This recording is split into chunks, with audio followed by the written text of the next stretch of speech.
Hello and welcome back. This is Sherry with Heart and Soulful back in the studio today, continuing work on some old books and turning them into journals. So if you're just joining me for the first time, welcome. Please say hello down in the comments and click on subscribe so that you don't miss out on future videos.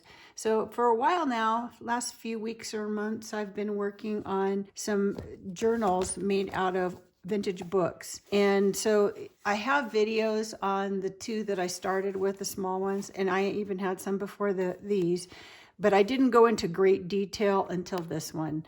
So this is what I'm talking about. They're just using old book covers. Some of them had the spine, some did not. And so I got into making these slow stitch spine covers just to pretty up the spine. So I'm continuing work on these. This one's a little bit different, has some little buttons on it.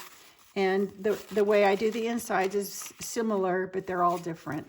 So I'm working on two more. And this one is the one that I have a playlist, and I'll put that down in the description, that really goes start to finish in great detail. So you see exactly how I did it. Now, when you watch those videos, I'm to the point now where I'm just working on my spine cover.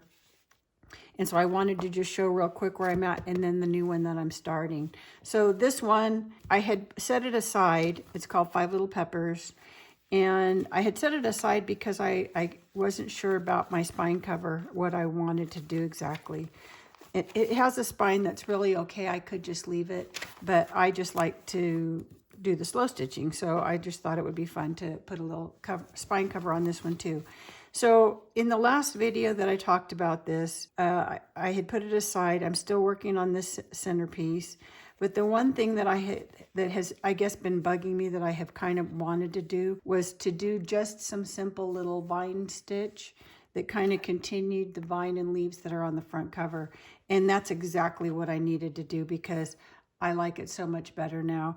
I think when I look at it on camera, I like it even better in person. But now I'm going to stitch just along that other back edge because I'm going to put this little piece. So I'm going to try to line it up where it just continued the pattern that was on my book. And then I'm going to add this in the center. And I may do a little bit more to it or not. But I think I wanted to keep it simple, but I wanted it to be a little more textural and just have a little bit of that green in it. So that is where I'm at on that. Again, I'll put a link down in the description for this entire playlist so you can watch it from the beginning. And so I'm going to still keep working on that, but it's close to being finished. So this one, in the meantime, I went ahead and started another one. And I showed this. This gave me an idea, actually, is if I were to just randomly slow stitch, this is just a piece that I've been working on just for fun.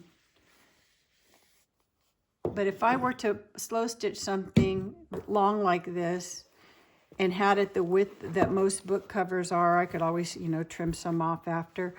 I could just cut these to length and have them already be done for spine covers. Just have kind of one long one, and then depending on, if the book was shorter, I could go this way and cut some off. But if it's, a bigger book, I could go this way. And if I do it just kind of random, then the spine covers would be random. So I don't know if I'll ever do that, but I just thought that might be a kind of a fun idea if you're going to make a bunch of these. Okay, so for this one, I didn't show my signatures. No, I've sewn them in. I didn't do this on camera because it's the same way that I did it in the Five Little Peppers series. The one thing that I did different, and I had mentioned it when I did that series, is this spine was larger than the two smaller books that I did. And I did 3 signatures with more pages, more folios in each signature. And it makes it a gator mouth immediately. And I thought what I would do next time, and it's what I did on this one, is instead I did 5 signatures and spread them out, evenly still, but had less folios inside each signature. So I like how that came out better. It just made it sit much nicer. So I only have maybe 5 or 6 folios in each one of these. But you can see they're still spaced evenly, and it just, I don't know, I think it makes it a nicer flow to the book. So if you watched the last video, you may have caught, when I was talking about what I wanted to do on the inside, you may have caught that wasn't going to work. And I didn't realize it until I started to try to put it together. I thought, oh, silly me, that won't work. So if you watched the last video, this cover did not have a spine at all. And so I need to create a spine, and I was to the point to sew these in, and I found this piece of fabric that I had printed, and it's from a design that might be in a future kit. I've started creating a new kit, but I don't have it finished, and this is just one of the designs that I had started with. So I really liked how this green looked through this with this cover, but I also liked how that slow stitch roll that I'm working on, I liked how that whole idea of the patchworky slow stitch stuff looked on this cover as well. So in my last video, this piece of fabric, I've torn it in half now. It wasn't quite big enough to fit all the way. I would have had some of my book showing if I was to leave it in one piece and use it as the fabric piece that you attach your signatures to. Now, if you haven't watched my previous videos and haven't put a book together like this is not going to make sense to you. So go back and watch the other series and watch how I've put sewn signatures in. So look in the title for sewing in our signatures, and you'll see how this went together. So I had this little piece that I'm going to sew my signature to, but I couldn't have that green showing out unless if I did, I would have glued it to this side, and then my stitches would have shown, which that's a look. You can have your binding stitches exposed. I've done that before, I think a long time ago, where instead of having my knots be in the middle, have them be up at the top, and then use those and have like dangles hanging down, that kind of thing. Have it be a decorative part of your book. I'm trying to think if I have one here that's like that, or if they've all sold that are like that. I think I've done a little, let's see, I think in this one, there might be a notepad or something that I did this way. Okay, so what I mean by that is if you're sewing in your signatures, this was just a decorative binding, but instead of starting your thread in the middle, you start it at the top, and that way when you finish it, you tie it at the top, and then you can turn it into a little dangle. I could have done that with each of those signatures. Get that out of my way. With each one of these, and had an exposed binding and had that green fabric showing on the outside of this. What that would have meant then is the inside, I would have had to put a piece of fabric or something to hide the cardboard look on the inside. But that way it would have ended up looking like I had soft fabric out here with my stitching and some dangles.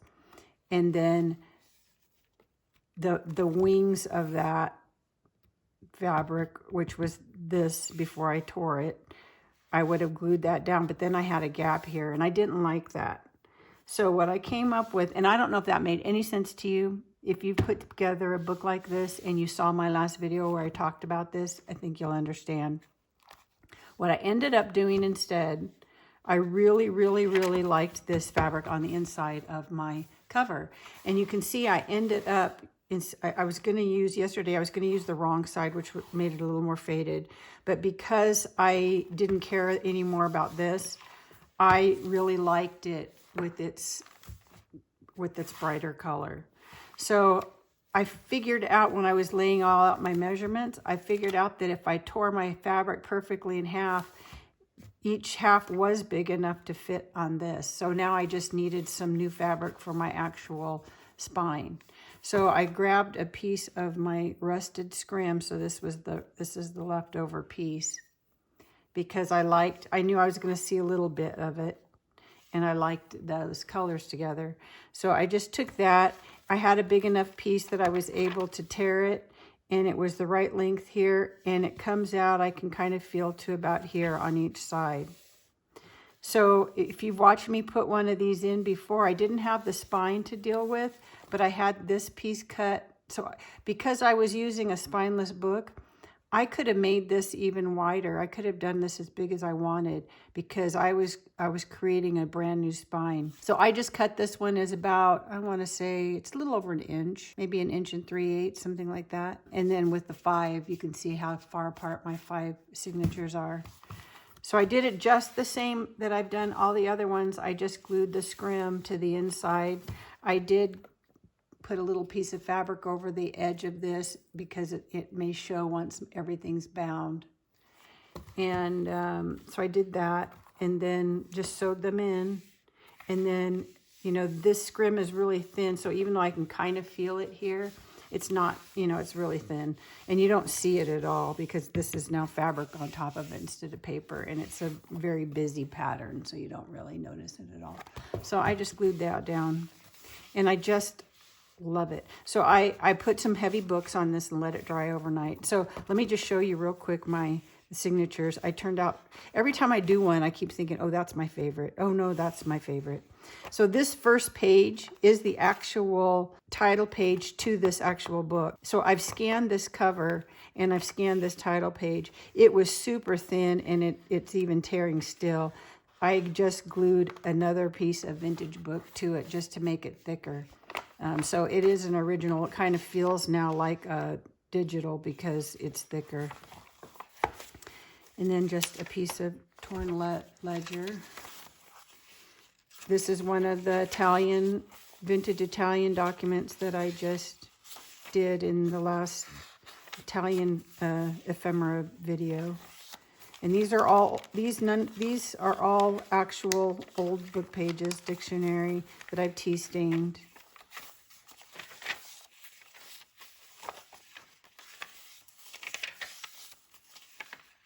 So that is it for one signature. So I like that they're smaller. This is one of my digitals. Just some tea stained lined paper. Some old book page. And if you follow me, I like things grungy, so I tend to tea stain everything or coffee stain. And I also have videos on that. I do it several different ways. This is from someone else's kit, but it's a digital of a map.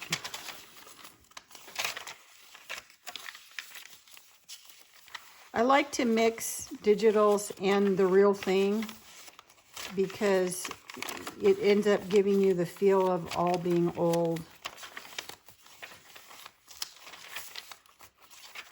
And sometimes the original old documents, you know, once you send that off, it's gone forever. So some of the really rare things I like to hang on to and actually either hoard for a while and then put them in a journal, but very sparingly. So now that I've scanned all those, I probably should start putting them into actual journals.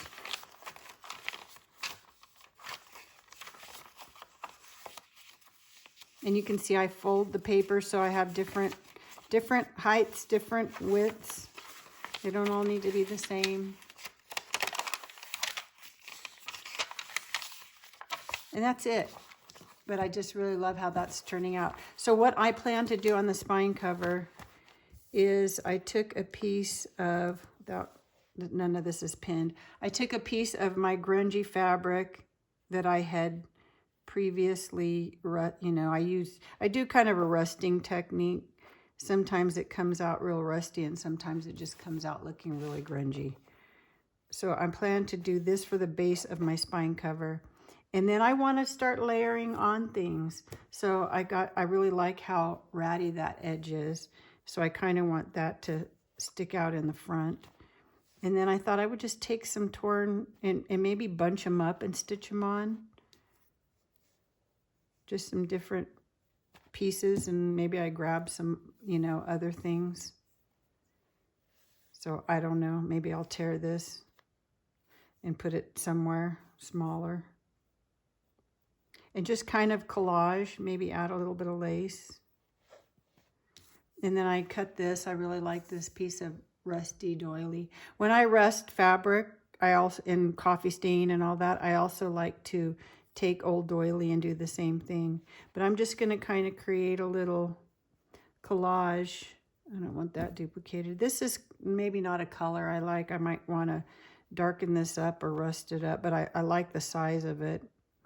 And just do some sort of thing. Maybe instead of this, I do some mini little yo-yos kind of thing and do something like that. These I made out of my rusted fabric. So that would be really cute to, you know, do a couple of those and stitch on. And then do just lots of stitching, just like this, you know, real simple. Just some simple, and just have it be really busy. So I'm kind of thinking of doing that as my spine cover, but I think I'll really like that for how tattered this book is. So that's my plan. I'm going to be gone for a week, like I said in the last video. So I'm taking this stitching stuff with me, and maybe I'll have time to do some of that and get these done. And then when I come back, you'll get to see the finished thing, and I can start on something new. So that's my plan. That's what I'm working on, and I will get back to you soon. So have a great rest of your day. Go make something. Bye.